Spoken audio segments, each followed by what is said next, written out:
எம்ஜிஆர் வந்து குடும்ப ஆட்சி செய்யல, அதன் பிறகு ஜெயலலிதா வந்து நல்லாட்சி கொடுத்தாங்கன்ட்டு பிரதமர் சொல்லியிருக்காரு.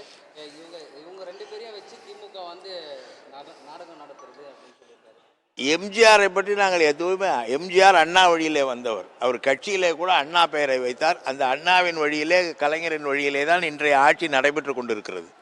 அவர்கள் என்ன சொன்னார்களோ அதை தான் நடைமுறைப்படுத்தி வருகிறது இந்த ஆட்சி.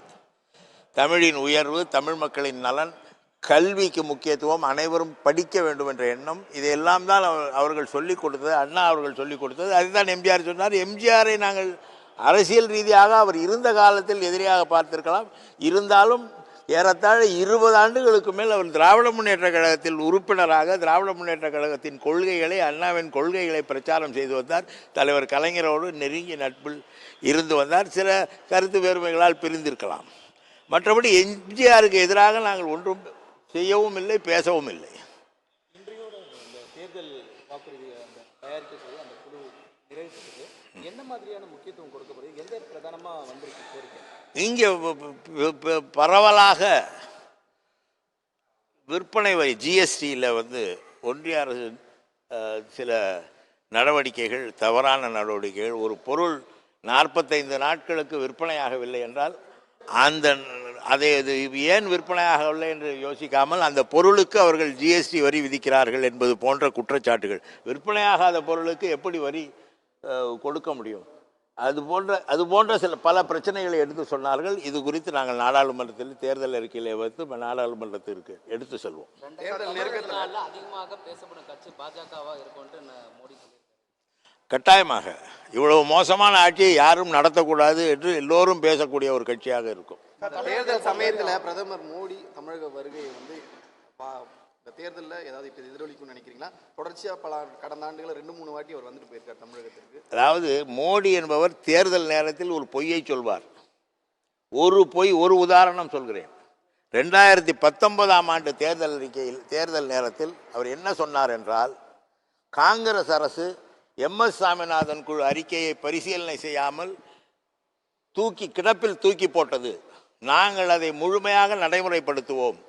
விவசாயிகளுக்கு 150% அடிப்படை விலை நிர்ணயம் செய்து தருவோம் என்று சொன்னார்கள்.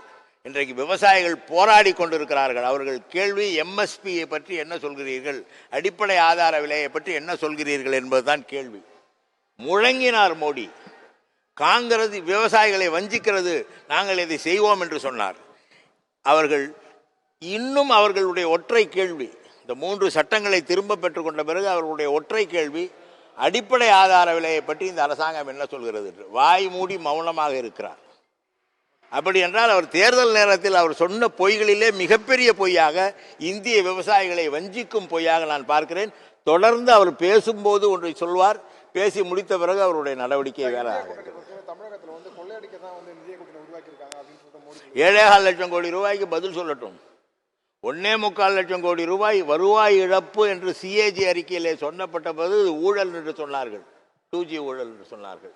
7.25 லட்சம் ரூபாய் வருவாய் இழப்பு என்று CAG அறிக்கை சொல்லும் பொழுது அது பற்றி பேசக்கூடாது என்கிறார்கள். ஹிண்டன்பர்க் அறிக்கை வரும்பொழுது நாடாளுமன்றத்தை நடத்த விடாமல் முடக்கினார்கள், சீக்கிரம் மூடினார்கள். எந்த பிரச்சனை குறித்தும் நாடாளுமன்றத்தில் பேச வேண்டும் என்றால் நாடாளுமன்ற கூட்டத்தையே முடித்து விடுவார்கள். இதைத்தான் பாஜக செய்து வருகிறது. அவர்களுக்கு எதிரான எந்த பிரச்சனை குறித்தும் பேசக்கூடாது. அதனால் அவர் எது வேண்டுமானாலும் பேசிக்கிட்டு போடும். இந்தியா கூட்டணி ஒன்றும் ஊழல் கூட்டணி அல்ல. பாஜக மிகப்பெரிய ஊழல் கட்சி. 7.25 லட்சம் கோடிக்கு அவர்கள் பதில் சொல்லி ஆக வேண்டும் மக்களுக்கு.